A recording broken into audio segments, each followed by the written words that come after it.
A plane crashes high in the Andes.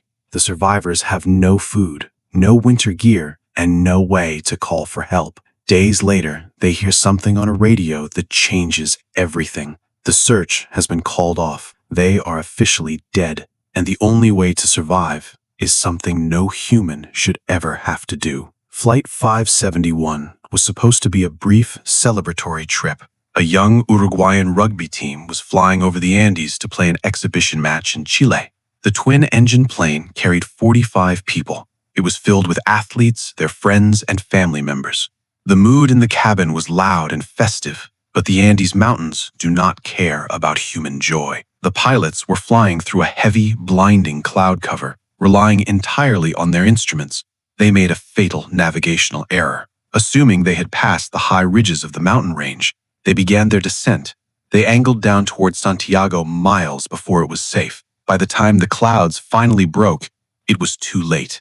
A massive wall of black volcanic rock filled the cockpit windshield. The pilots desperately pulled the yoke back, pushing the engines to their absolute limit. But the plane was too heavy and the air was too thin. The belly of the aircraft clipped the sheer summit. The sheer force of the impact instantly severed the entire tail section. Passengers, still strapped to their seats, were sucked out into the freezing void in a fraction of a second. The remaining fuselage hit the steep snow-covered glacier. It acted like a massive aluminum toboggan, sliding out of control for thousands of feet. It finally slammed into a deep snowdrift, violently compressing the cabin. Seats ripped from the floor, crushing the passengers against the front bulkhead. When the snow settled, 29 people were miraculously still alive, but they had woken up in a high-altitude wasteland. They were stranded at nearly 12,000 feet in the dead of winter. The air was so thin it burned their lungs just to breathe, and the sun was already beginning to set. As night fell, the temperature plummeted to 30 degrees below zero. These were young men from a warm coastal city, wearing light slacks and sport jackets. They huddled inside the torn fuselage, desperately plugging the gaping holes with luggage. But the cold was absolute, and it was deeply physical. At those extreme temperatures, hypothermia sets in rapidly. The body pulls warm blood away from the limbs just to protect the internal organs. By the first morning, several more passengers had frozen to death in the dark. The survivors believed they just had to hold on for a few days. They dragged suitcases into the snow, arranging them to form a massive cross. They watched the empty sky, waiting for the search planes to spot them. But a white plane crashed onto a white glacier is virtually invisible from the air. On day 11, the group found a small transistor radio among the luggage. They managed to catch a faint broadcast through the static. They gathered around the speaker, fully expecting to hear their rescue coordinates. Instead, they heard the official news bulletin from the Chilean government. The search had been completely called off. Authorities assumed no one could survive the initial impact, let alone the freezing temperatures. They were entirely on their own, and that is when the real horror began. They had already searched the scattered luggage and rationed every single scrap of food. A few chocolate bars, some crackers, and a few bottles of wine. Divided among 24 people, it vanished in a matter of days. At 12,000 feet, the human body requires massive amounts of calories just to shiver. Without food, their bodies began to consume themselves. They were slowly digesting their own muscle tissue. They looked out at the endless white expanse. There was no vegetation, no wildlife, and no way to hunt.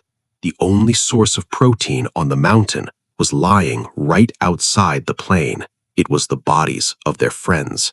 The idea was completely unthinkable to a group of devoutly religious young men. These were their teammates, their classmates, their family members. But starvation overrides human morality. It is a primal, violent instinct that forces the brain into impossible corners. They held a grim meeting inside the freezing metal tube. They made a pact that if any of them died, the others had permission to use their bodies. Using a shard of broken glass, they made the first cut.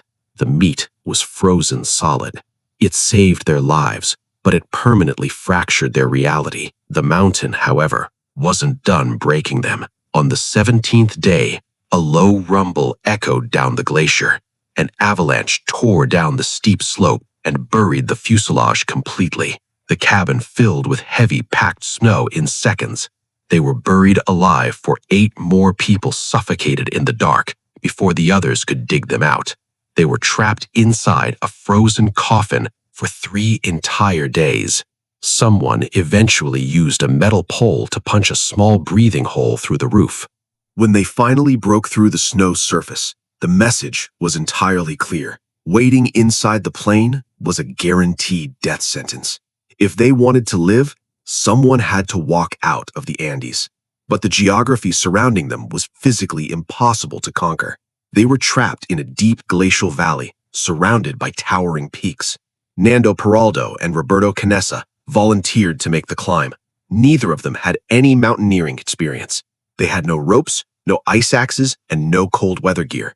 They fashioned a crude sleeping bag out of insulation torn from the plane's tail. They packed human flesh into rugby socks for rations. It was a suicide mission. Cases like this don't follow the rules of survival. And if this is why you watch, subscribe to Evidence Zero, because what they saw at the summit broke them completely. Nando and Roberto began the grueling ascent up the western peak. They believed that once they reached the top, they would see the green valleys of Chile. Every step was agonizing. The lack of oxygen made them dizzy, and the steep ice threatened to send them falling to their deaths. They used a broken aluminum pole as a walking stick. It took 3 days of brutal, freezing climbing to reach the 15,000-foot summit. Nando reached the peak first. He looked over the edge, expecting to see civilization. Instead, his heart simply stopped. There were no green valleys. There was no road, no town, and no way out. As far as his eyes could see, there was only an endless ocean of snow-capped mountains. The pilots had been off by nearly 60 miles. They were dead in the absolute center of the Andes. Roberto reached the top, looked at the horizon, and told Nando they were going to die. Nando looked back at the impossible distance. He told Roberto that if they were going to die, they were going to die walking. They didn't turn back to the plane. They began to descend into the unknown. For the next 10 days, they walked. They navigated treacherous crevasses and steep rocky gorges. Their shoes were falling apart, and their skin was burning under the high-altitude sun. They were suffering from severe dysentery and sheer physical exhaustion. Their bodies were running entirely on adrenaline and raw human will. The physical evidence of their trek is a testament to the absolute limits of human endurance. They covered nearly 40 miles of some of the most unforgiving terrain on the planet. Eventually, the heavy snow began to thin out. Patches of earth appeared, then grass, and finally, a small rushing river. On the 9th day, they collapsed by the riverbank, entirely spent. That is when Nando saw something moving on the other side of the water. It was a man riding on horseback. The noise of the rushing river was too loud for them to shout. The man saw them, but the sun was rapidly setting. He threw a piece of paper and a pen wrapped around a rock across the water. Nando picked it up with freezing fingers. He wrote a simple, desperate message. "I come from a plane that fell in the mountains. We are starving." He threw the rock back across the river.